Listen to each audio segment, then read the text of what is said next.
What a friendship. You know, we had Gary and you and I, Gary LaFontaine, who passed away earlier this year.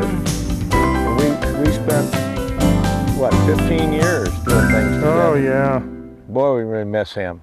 I'll tell you what I'd like you to try, since I've got the upright, the no hackle, is that I've got a few of these calibrated spinners here with the spent wing.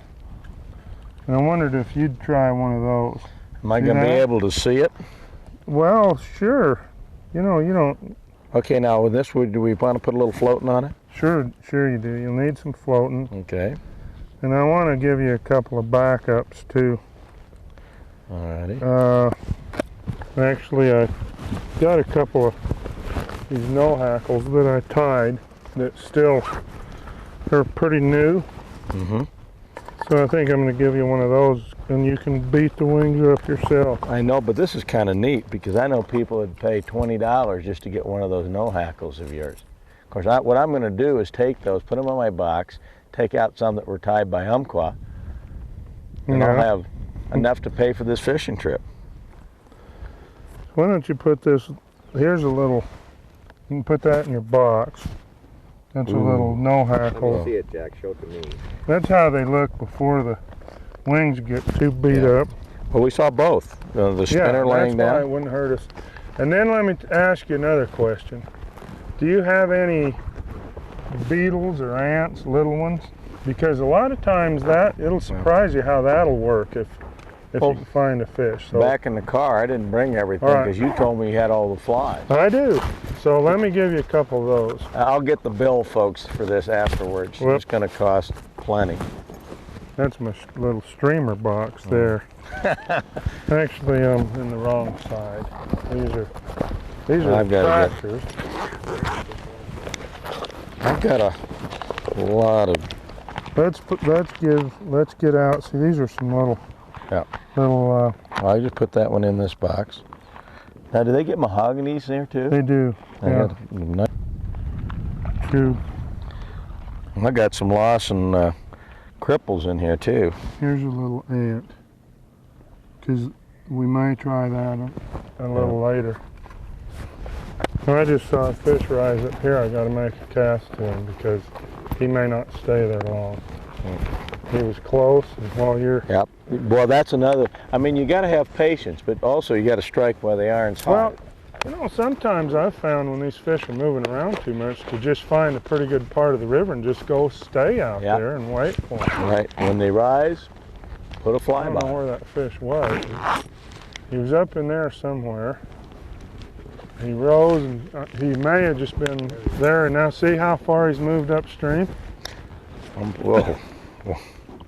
So we've got to get a cast, try to get it above him if we can. There's a couple of calibatus coming over him. See, he's in the back below that island, and there's no current there. There's one right there too. That could be him again. Just moving around. I'm going to pick up easy. Ooh, he's moving to the left now. So let's try. So you're going to try to, that's beautiful. Let him a little bit. See if he's around. No, he went the other way. Yeah. But, you know, the natural reaction would be to pull that fly up and immediately make the cast. Let it float out of his range. I'm glad that trout don't have fingers sometimes. See, I was behind him that time, because they'd be flipping it at you. Try another. Oh, geez. Sorry, Mike. I did that. Rod. I don't know. No, it's still there, luckily. Sorry. I screwed you up there. We just don't know just where he's at. There I'm off to the left more. But you never know. Well, the wind got that one a little too. See, if that's him, how far he's moved. But I don't want to make a hard pickup. We'll try to move it over there. But we got to remember that that guy has been just going all over there. So the other thing, I'm going to try to get a little closer. But you know, you're competing with naturals too. Sure. A lot of anglers now, don't see, realize now he's that. back where I just was. See that? Yep. We're going to have to guess that he's not quite going to be in there. Oh, that was what you don't want to do. I caught the... I know, you want to show us what not to do. That was a good way to do it. You showed us what not to do. Very good. And great teacher. I think I showed him what not to do too, because more than likely... He's history? We may not see him again after that, but we'll try. So is there anything you can do when you're competing with naturals? Is it really the presentation? Try to get that fly in front of him? Well, the best thing is if you can get a fish that's holding a position. See, one thing we're up against here is there's no real current in here. It's almost like a lake, so he's just looping around. And so the thing you got to try to do is if you can guess what kind of little pattern, feeding pattern. And he's just been so sporadic, it's going to be hard to do that. Boy, he went down after that cast. Yeah, he's done. He didn't like that. You know, I get asked a lot, how do I get better at fly fishing? And people say they can read books and watch TV shows, but I'll tell you, practicing casting will get you better at fly fishing quicker than anything. Well, it does, and you know, this old river right here is about the best place to learn is that you can ever have, because you just about have to do it perfect here or you're not going to catch one. And they make you pay for mistakes, don't they? They do, and you know, there's some things you learn on your own, but there's other things that you're just going to make mistakes anyway. You can't always do it just right. Well, you learn from your mistakes. If you don't learn from the mistake, then you shouldn't have made it. We're going to ease on up here. I'm awful tempted to cast behind you because there's been a fish right directly behind you. I think you should. That fish has been going. I want to ease up here because what I've seen a fish that's been rising up in this area for the last 10 minutes or so. Well, but I'll tell you, I'm a believer that, you know, one person keeps a line in there. You don't have people wandering all over here. The other thing that we got to be real careful is just to wade real soft and cautious. You plant one foot and then lift the other one, because grinding the gravel and making, you know, the water, it makes noise when you're wading through. You can hear it, and the fish hear it, because the sound travels so much better in the water than it does on land. And so you want to be real careful when you're trying to stalk up on a fish. See, there's a fish up here, but I've got to go real easy or he'll hear me. Well, the wilder the fish, the more attuned that lateral line is to the noises. That's another thing about the fish that are here. Now they're not planted. They were planted a long time ago, weren't they? Oh yeah, these have been wild for many generations. Now, now he's coming your way, Jack. Yep. He's going down the river. I saw his head. Yep, I'm getting ready. I'm not ready though. Well, he may come by me. Jim?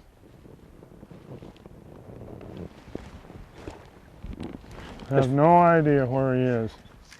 All I know is he was going back downstream. Well, it wasn't going hard downstream. No. So I might as well get some line out, just have it out just in case. Yeah, because he could rise right in front of you. And yep. And that's the thing, I'm not going to cast until I see him rise again. Just futile. That's a good idea, because you got to kind of have an idea where he is, otherwise you might cast right on top of him and spook him. We call that lining him. And you put a line over a fish. They've got enemies here and they're birds, aren't they? Mm-hmm. Yep. Do you have carmine here? Sure do. Yeah. And then white pelicans and ospreys and great blue herons. So all their enemies basically are coming from the sky. And when that line goes across the fish, I've been surprised, to be honest, that you haven't fished over here more than you have, because everything that you've learned in New Zealand, how many times you been in New Zealand? 27. 27 times in New Zealand. Those are the most I think they're the most wary fish in the world, don't you? Yep. And you've learned so much there that this part of the river here would be Mike, right up your alley. The problem is, that's the worst time. June's the worst time of the year, June and July for me, when this river really has its great hatches. Mm-hmm. And New Zealand's in the winter, which is not the worst time of the year for me. Well, and you know, that's a pretty good point there too that you've made, is that and the point is, it's like playing basketball. You got to practice. When you come over here, I've got to spend the time. I can't expect to drive over here and spend one day and be effective on this river. Yeah. I'm with the man who knows the river right now. And if I would come here and I only had one day, you know what I'd do, Mike? I'd go into your shop and hire a guide. Well, that is, a lot of people do that, and they don't.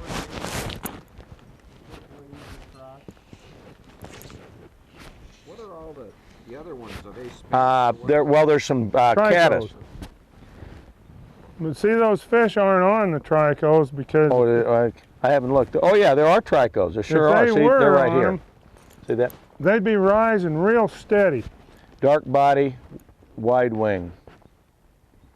Real reflective, the wing. We imitate those with a flashy wing material like anthron or material like CDC.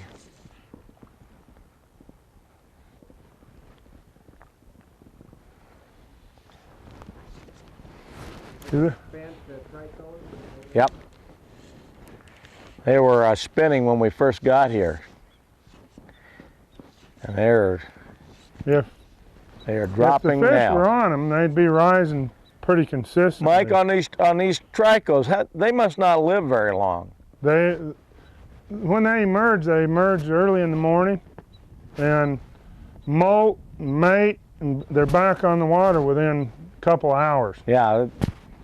Now, would they come back in the afternoon? Not usually. Sometimes you'll see some of the duns hatching late in the evening, but the spinner falls come in the morning. And because they're so small, it takes these Henry's Fork fish usually several weeks before they get tuned into tricos, where some of the other tailwater rivers have some tremendous trico fishing, like right now, this time of year. I've noticed about tricos, the rises, they sip them very fast in rhythm. That's right. And here, we haven't seen any of that so far. Here it's real sporadic, and this is the way it's been. It's been really difficult, really challenging.